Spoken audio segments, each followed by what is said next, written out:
morning, everybody. Thank you for being here so early, and thank you for filling up this stage. It is an honor for me to be here in this awesome panel with these awesome people. And today we're going to be talking about building in the gray zone.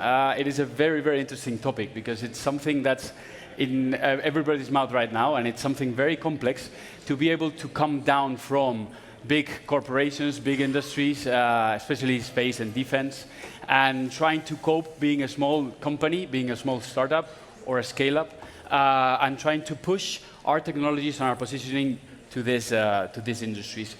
We're going to try to give you brief insights of three specific topics, right? The first one being how to position your technology, your company within this very opaque, very complex to get in industries, especially because it's the first time in history where defense and space are looking not only into the civil industry, but also into small and medium companies and trying to gather their technology and to impulse their activities. We're also going to try to talk about the regulatory complexity and how to tackle those C's, let's say. And if we have time, we're going to try to talk about funding, partnerships, and so on. So I have a great panel here today. I'm going to give a brief introduction, but if you want to add anything up to my just one sentence, feel free. We have Vicente González, CEO at Fossa Systems, space technology scale-up, deploying satellite-based IoT infrastructure with security, industrial, civil, and defense applications. We have José Antonio García, TEDAI representative, but also CEO and founder of Inventia Kinetic. TEDAI is the Spanish Association for Defense, Security, and Aerospace Tech Companies, so great insight from you, hopefully. And Adrián Senar, CEO at Creios Space, deep tech startup focused in very low Earth orbit satellites and atmosphere-breathing electric propulsion. I love this. To impulse Earth observations, telecommunications, defense, and many more things. About myself, and probably one of the reasons that I'm here as a co-founder of OBU. And what we do is we apply advanced technologies like AI, machine learning, advanced mathematical models to solve complex operations in industrial processes, in maintenance and fabrication. And right now we're a part of 8 of the top defense and space programs, name it Eurodrone, 8330 MRTT, 8x8 Dragon, ExoMars, OneSat, Future Combat Air Systems, and many more. So I think we have more or less the people you need to talk to in terms of what we want to talk. And so without further ado, my first question is basically a merge of two questions, which is how did you manage to enter the defense and space industries? How did you manage to position your technology there? And most of all, how have you seen over the past years? Obviously, all of us have different backgrounds, different experience, different time lapse being here.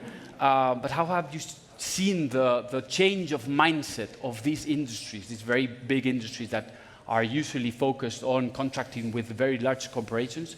And how have you seen the evolution of them? For this, I would like for you guys to exchange ideas and so on, but I would like to start with you, José Antonio, because you have the TEDAI experience, but also the Inventia Kinetic experience for more than 30 years, maybe? So I would like to start there. Thank you, Nicolas. Thank you, my fellow panels, and thank you for all for staying here. It's a pleasure for me to share this panel because it's a real change the mindset and the industry and the several concepts of the world, of the Spain and the Europe. Okay, but the approximation for the problem in my case is a little different as a startup, but is very aligned with the same problem because we are in Inventia in an innovative company, but we need to increase also the industrial capacity in aeronautic, space and defense, never like in this phase now. is very important. To increase the capacity, of course, is very important, and integrate all the capacities and the roadmap in the right direction. This is the first one. But the second one is to improve, to put in the table the real capacity of the startup and SME companies, because have the agility. The agility in terms of speed, the startup and SME is faster. And in terms in focus, because the large-scale integrator, of course, is necessary. We need to work in collaboration with them. But from the startup and the SMEs companies, we can put the focus in the real innovation technology and develop the technology, and the iteration to try, to file, to stand up again, and file again, and try again very fast, very quickly. This is the most important approximation from my point of view. You mentioned something very, very important, which is traction and big corporations. Yes. And I believe that is a key element for small, medium companies to keep growing and keep impulsing their technology with innovation and funding. And speaking of funding, Adrian, you have been able to raise a lot of money through funds. And how is your experience, and how have you managed to incorporate and enter the positioning of your company with funding, within the sector? Definitely. In our case, we raised our seed round with NATO Innovation Fund, which was key. We've seen this changed a lot in the last 5 years. We started the company by then. 5 years ago, speaking about funding for defense hardware was something that was not attractive to anyone. It was really hard to raise funds for this. This has changed a lot. I've seen that change in the last 2 years. Now I've seen most of the generic funds, most of the funds that were investing into software, now swapping to that defense hardware space tech, since it's seen as one of the future capabilities that will be needed in the industry. We see much more capital, much more risk assessment into what can be developed, and more appetite for these new technologies that can disrupt the defense industry to be invested in. That obviously just not comes from the private investment side, but has to be accompanied by the public investment, by that traction that you were mentioning. We need those MODs to follow up, to really make this traction real, to be the first contractors of this technology, so we are able to go to the market, raise more, and make this technology become a strategic capability for the governments. Great. What about you, Adrian? How have you managed to, from you started back in 2021? 2020. 2020, sorry. How did you manage to go from nothing, from having an idea, from being the idealistic person with no background, background, but in terms of the company itself, to where you are right now? Well, it's true that we started the company with flight heritage, because we built FOSA as a non-profit organization back in 2019 with the naive idea of democratizing access to space and telecommunications, and we managed to launch FOSA at one in December 2019. So several customers in the commercial side of business figured out that they were able to deploy satellite infrastructure in a reduced fashion, in a so cost-efficient fashion. So they were interested in our technology. So this is why we established FOSA. That's why you saw that there was the opportunity we there, already right? had customers, and then we said, okay, let's focus on building the whole end-to-end system, because at the end, my first customers were people from the agro-tech field, and they were interested in gathering the data and processing the data, not in operating the satellite. So I had to build the satellite, I had to build the ground station, but also I had to build the devices. And then once you become a space startup or a space company, then you follow into the dual-use world. So then you gather attention from defense, because at the end it's an asset that has this dual use. You can communicate cows, or you can connect the fields, but you also can use the same infrastructure to connect soldiers, to monitor weapons.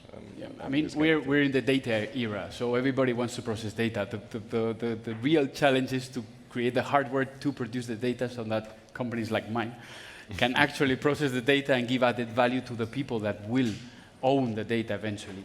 That's very interesting. José Antonio, what do you think about the position of TEDAE in helping companies like us go further? Okay. Now the industry is changed, of course. The evolution of the dual use is changed, and TEDAE needs change too, of course.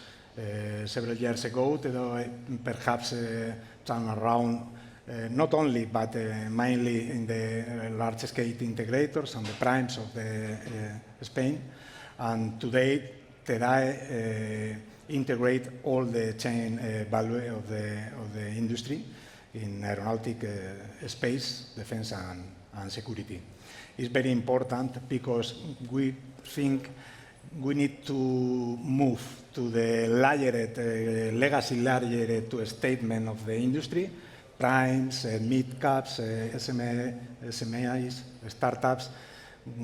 We think need to move to global network, neural network in collaboration together, and TEDAE need to put the one roadmap, but different input, different channels for communications. We need to have a unified voice of the industry. This is the most.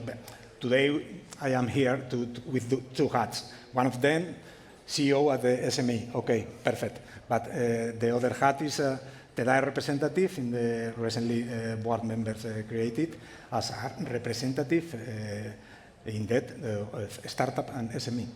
The industry know, the primes know, the government know that now is the moment, not only for the SMI and startup, of course, but is the real key. No secondary players, no additional value of the chain value to increase the, no.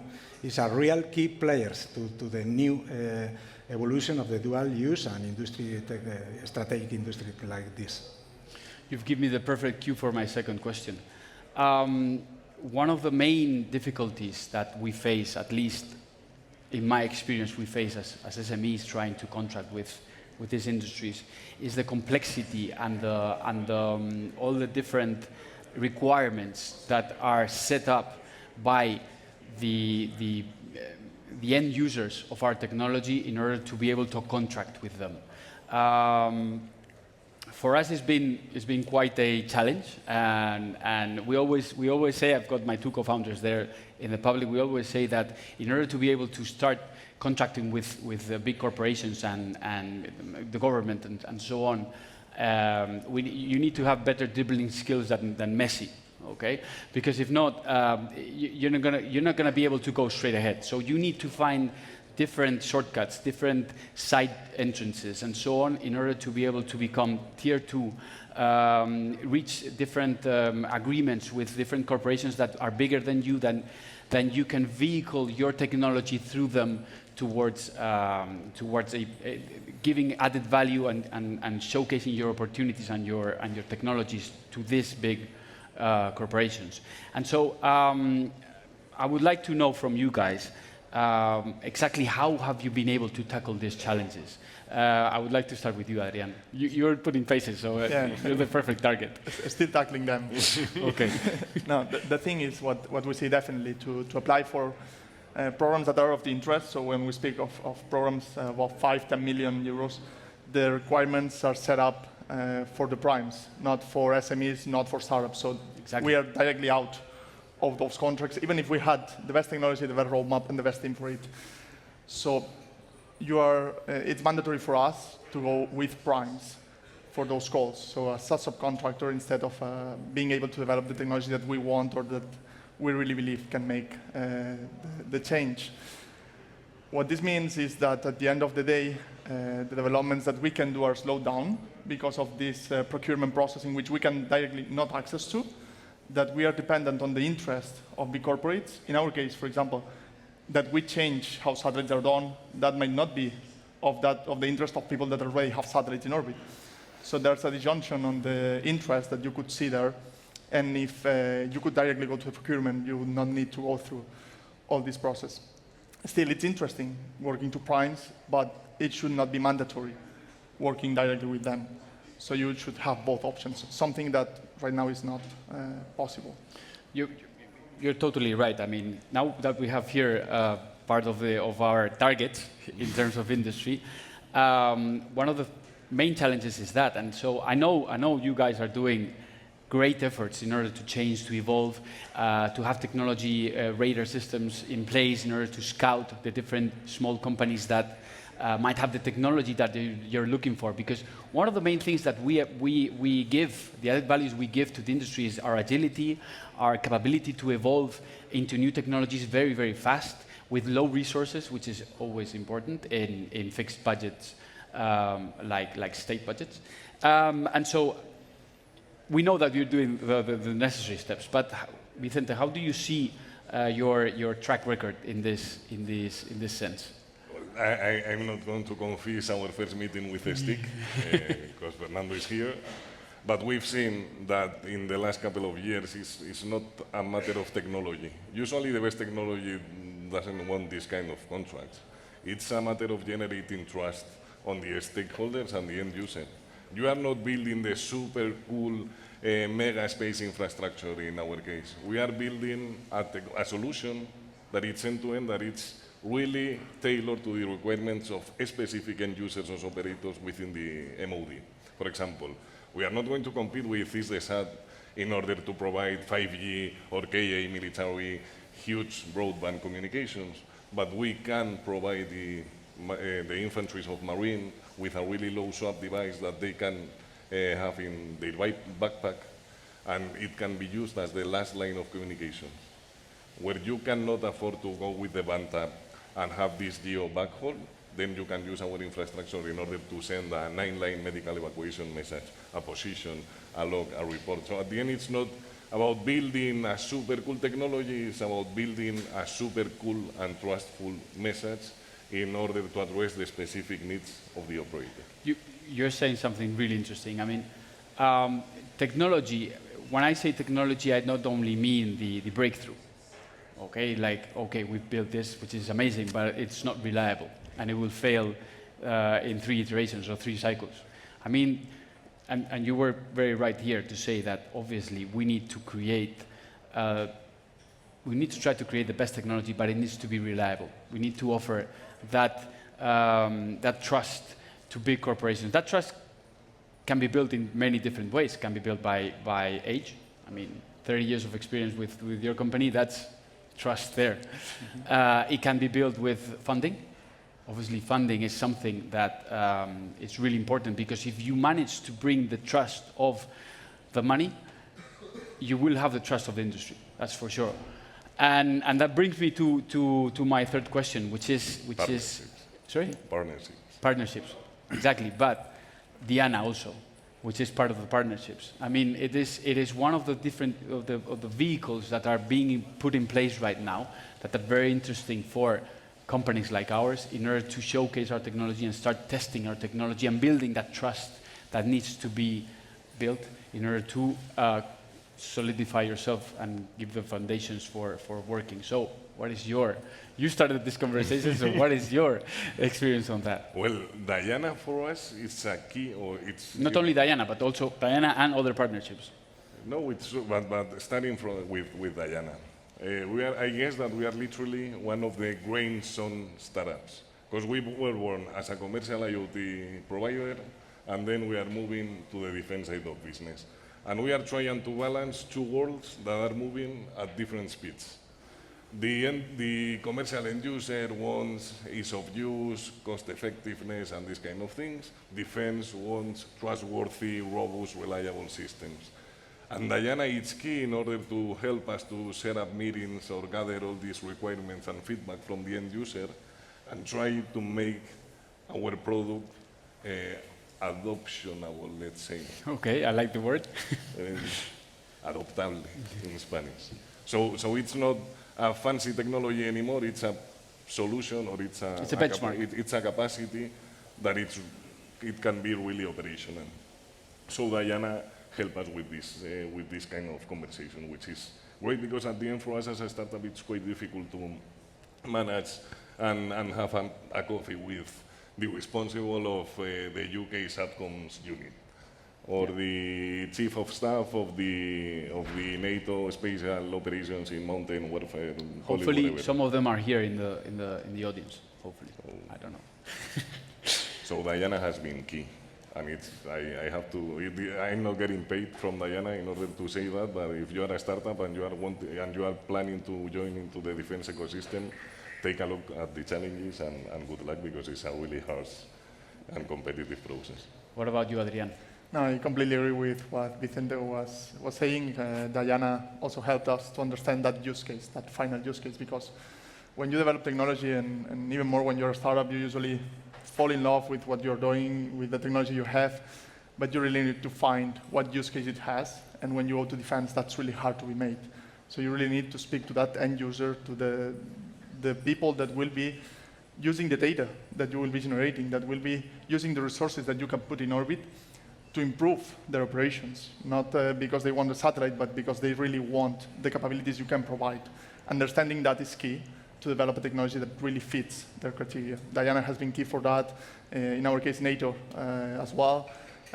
So it's something that I would also encourage any of you thinking about it to apply for it and really get the most benefit out of it. José Antonio, I wanted to ask you in 3 minutes or less. In terms of partnerships, in terms of Diana, examples like that, from your perspective as the DAE representative, how can you help us? I think the problem today is not the technology. The problem today is not the development of the technology. The problem is put one innovation in a real capacity in operation. In line with your contribution, we need two different channels. One channel, of course, we need the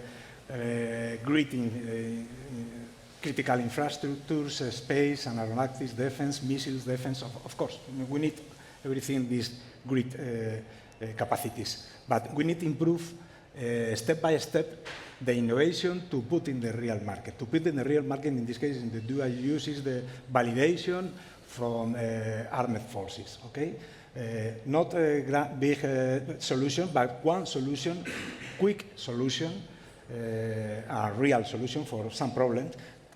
Perhaps in the future we can involve in grid programs, and we need from TEDAE, we need to change the model of course, in the SME companies and startups, we are very training to iteration and agility and iteration, of course. But we need to solve the supply chain road. Today is very difficult.